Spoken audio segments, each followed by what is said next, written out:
You are watching Max Media London.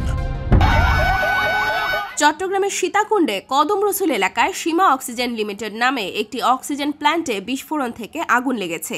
এতে এখন পর্যন্ত 6 জনের মরদেহ উদ্ধার করা হয়েছে। দগ্ধ হয়েছেন অনেকে, তাদের মধ্যে অন্তত 15 জনকে চট্টগ্রাম মেডিকেল কলেজ হাসপাতালে ভর্তি করা হয়েছে। শনিবার বিকেল 4:30টার দিকে এ দুর্ঘটনা ঘটে। আগুন নিয়ন্ত্রণে কাজ করছে ফায়ার সার্ভিসের 9টি ইউনিট। হতাহতদের উদ্ধারের চেষ্টা চলছে। নিহতের সংখ্যা বাড়তে পারে বলে আশঙ্কা করা হচ্ছে।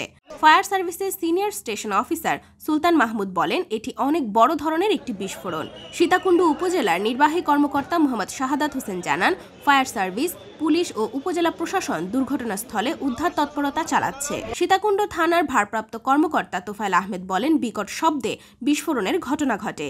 বিস্ফোরণে পুরো অক্সিজেন প্ল্যান্টটি ক্ষতিগ্রস্ত হয়েছে। বিস্ফোরণের পর আগুন লাগায় ধোঁয়া বহু দূর থেকে দেখা যাচ্ছে।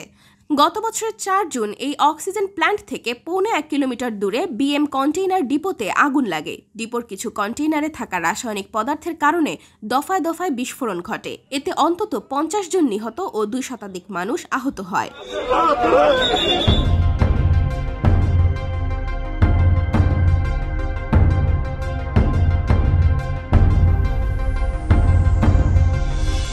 This is Max Media London.